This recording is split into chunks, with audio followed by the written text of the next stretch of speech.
வணக்கம். வாழ்க்கையில நம்ம சந்திக்கிற சில ரொம்ப கடினமான நேரங்கள்ல நமக்கு ஒரு ஆழமான ஆறுதல் தேவைப்படும் இல்லையா? இன்னைக்கு நாம அலச போற விஷயமும் அத பத்தி தான். ஒரு 5 நிமிட டிஜிட்டல் ஜெபம் எப்படி மனிதர்களோட மிக கடினமான சவால்களை எதிர்கொள்ளுது, அது எப்படி மனசுக்கு ஒரு பெரிய அமைதியா தருது அப்படிங்கறத ரொம்ப தெளிவா நாம இன்னைக்கு பார்க்க போறோம். இதுல உடனடியா எந்த ஒரு உலகளாவிய லாபமும் கிடைச்சிடாது. ஆனா நம்ம வாழ்க்கைய முழுமையா ஒரு ஆழமான ஆன்மீக தருணத்துல ஒப்படைக்கிற ஒரு உணர்வை இது கொடுக்குது. சரி வாங்க, இதுக்குள்ள என்னென்ன விஷயங்கள் இருக்குன்னு கொஞ்சம் விரிவாவே பார்ப்போம். எப்பவாவது நீங்க யோசிச்சிருக்கீங்களா? யாரும் பார்க்க முடியாத, யாருக்கும் தெரியாத ஒரு வலிய நீங்க உங்க மனசுக்குள்ள சுமந்துட்டு இருக்கீங்களா? இந்த கேள்வி உண்மையிலே நம்ம எல்லாரையும் ஒரு நிமிஷம் சிந்திக்க வைக்கும். அது விடியற்காலையா இருக்கலாம் அல்லது நடுராத்திரியோட அமைதியா இருக்கலாம். தனிமையில தவிச்சிட்டு இருக்கிறவங்களுக்கு இந்த ஜெபம் எப்படி ஒரு நேரடி ஆறுதலா இருக்குங்கிறத இது ரொம்ப அழகா காட்டுது. நம்மளோட கண்ணீரோ தனிமையோ ஒருபோதும் புறக்கணிக்கப்படல அப்படிங்கிற ஒரு ஆழமான உணர்வை இது ஏற்படுத்துது. இப்போ இந்த ஜெபம் எப்படி ஆரம்பிக்குதுன்னு கவனிச்சீங்களா? ரொம்ப எளிமையான 3 விஷயங்கள் தான். கண்களை மூடுறது, நம்ம கவலைகளை அப்படியே ஒப்படைக்கிறது, அப்புறம் வாழ்க்கைய முழுமையா அர்ப்பணிக்கிறது. இது ஏதோ உடனடியா நடக்கிற ஒரு மேஜிக்லாம் கிடையாதுங்க.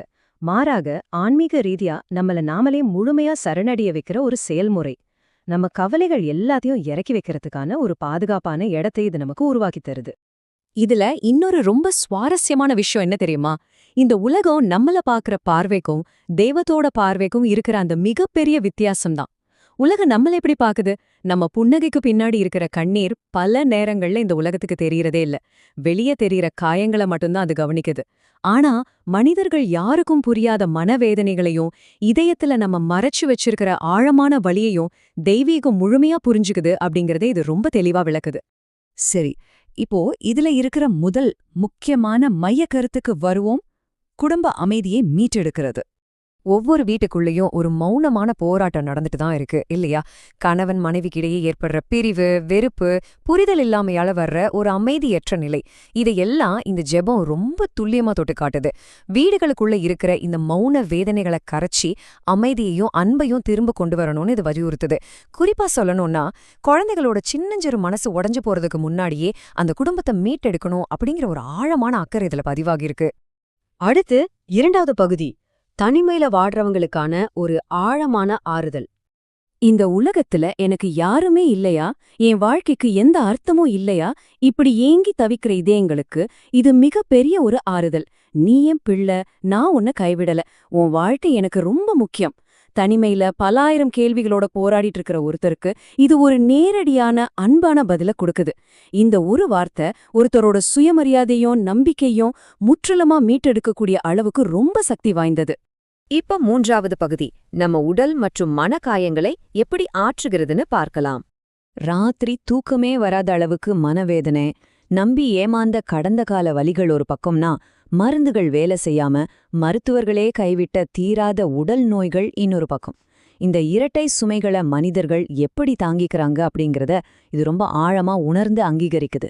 எந்தவித ஒளிவு மறைவும் இல்லாம நம்ம பலவிதமான கஷ்டங்களை இது ரொம்ப யதார்த்தமா பேசுது. ஆனா விஷயங்கள் வெறும் சோகத்தோட முடிஞ்சிடல.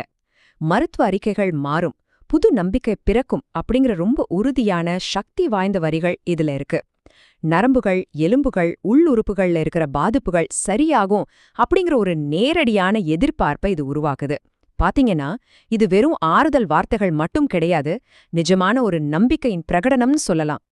அடுத்து 4வது பகுதி, நம்ம தினசரி வாழ்க்கையோட ரொம்ப யதார்த்தமான பிரச்சனை, நிதி போராட்டங்களை வெல்வது. கடன் சுமை, திடீர் வேலை இழப்பு, குறைஞ்சிட்டே வர வருமானம், எதிர்காலத்தை பத்தின பயம், இதெல்லாம் மனிதர்களை எப்படி தலகுனிய வைக்குது, எவ்ளோ அவமானப்பட வைக்குதுங்கிறத இது ரொம்ப தெளிவா குறிப்பிடுது. இது ஏதோ தத்துவார்த்தமா மட்டும் பேசாம நம்ம வாழ்க்கையோட யதார்த்தமான பண போராட்டங்களை கொஞ்சமும் தவிர்க்காம நேருக்கு நேரா எதிர்கொள்ளுது. இதுக்கெல்லாம் தீர்வா என்ன சொல்லப்படுது தெரியுமா?